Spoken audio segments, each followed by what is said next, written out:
अस्सलामुअलैकुम, welcome back to cyber max academy. Student, आज हम IICS part 1 computer unit number 1 start करने जा रहे हैं। तो बिना टाइम वेस्ट किए हम लेक्चर को शुरू करते हैं।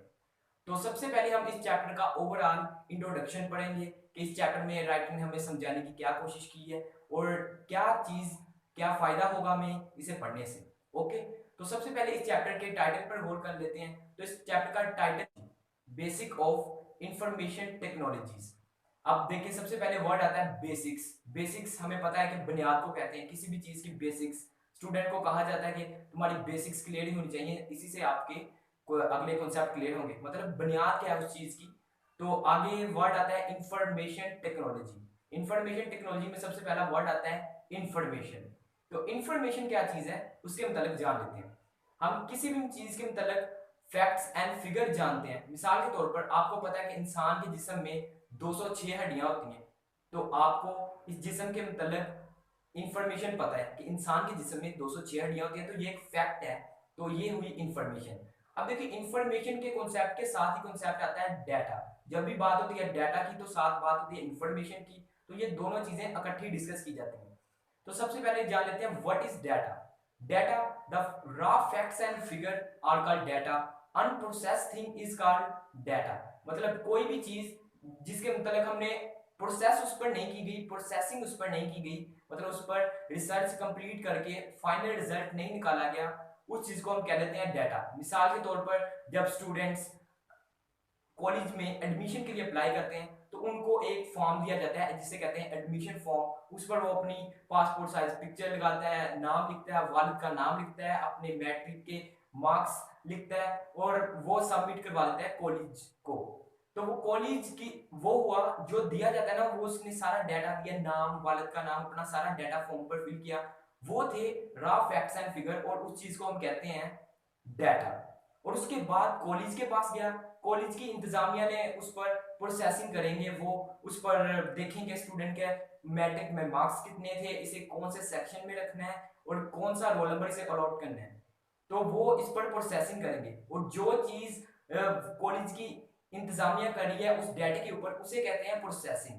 और उस प्रोसेसिंग होने के बाद वो एक वाउचर स्टूडेंट को देते हैं जिस पर उसका सेक्शन नेम, उसका रोल नंबर और उसकी इंफॉर्मेशन लिखी होती है। And that is the information. मतलब उसने सबसे पहले अपना डाटा दिया, उस पर कॉलेज ने प्रोसेसिंग की और प्रोसेसिंग करने के बाद जो आउटपुट आई, उस आउटपुट को हमने क्या दिया, या इंफॉर्मेशन। ओके, तो अब इंफॉर्मेशन, इस प्रोसेस को डाटा का प्रोसेसिंग में, डाटा से प्रोसेसिंग हुई, प्रोसेसिंग से आउटपुट आई इंफॉर्मेशन। इस पूरे प्रोसीजर को हम कहते हैं डाटा प्रोसेसिंग।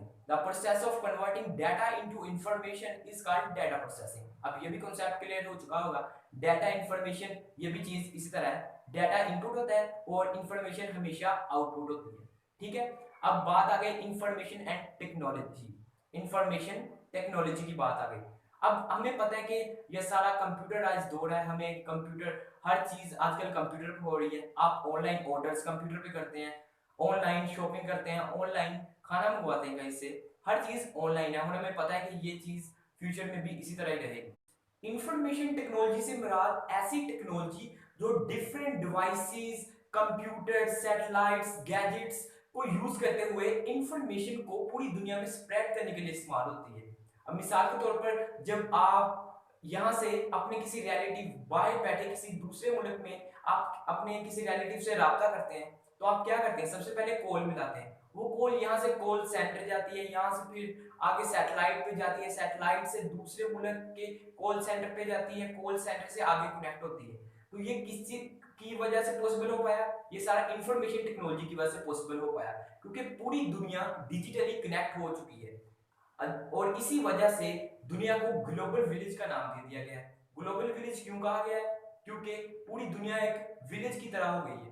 विलेज की तरह, विलेज की तरह से मुराद ये नहीं कि उसमें पुराने रस्म रिवाज नहीं, बल्कि इसका मतलब ये है कि उसमें टेक्नोलॉजी इतनी इंप्रूव हो चुकी है कि हम लोगों को इस तरह जानते हैं जैसे कि एक गांव में रहने वाले लोग एक दूसरे को जानते हैं। इसी तरह information technology, satellites, communications, computers, mobile phone, सब दुनिया में जितनी भी डिवाइसेस, इलेक्ट्रॉनिकली हम जितने भी डिजिटली आपस में कनेक्ट हैं, ये सब का सब इंफॉर्मेशन टेक्नोलॉजी की वजह से पॉसिबल हो पाया है, और इस टेक्नोलॉजी को ही इंफॉर्मेशन टेक्नोलॉजी कहते हैं। और अब बात कर लेते हैं कि एप्लीकेशंस क्या हैं इस इंफॉर्मेशन टेक्नोलॉजी के, इस्तेमालात क्या हैं, ये जिंदगी में कहाँ कहाँ पर काम आते हैं। मैंने एक दो मिसाल अभी दी और बाकी भी एप्लीकेशंस हम पढ़ते हैं। मिसाल के तौर पर सबसे पहले आता है आर्टिफिशियल इंटेलिजेंस। आर्टिफिशियल इंटेलिजेंस के बारे में आपने मूवीज में, बहुत सारी साइंस फिक्शन मूवीज में देखा होगा, रोबोट्स के बारे में सुना होगा। क्योंकि ये रोबोट्स ऐसी मशीनें हैं जिन्हें इंसानों की तरह प्रोग्राम कर दिया जाता है और वो हमारे काम करती हैं।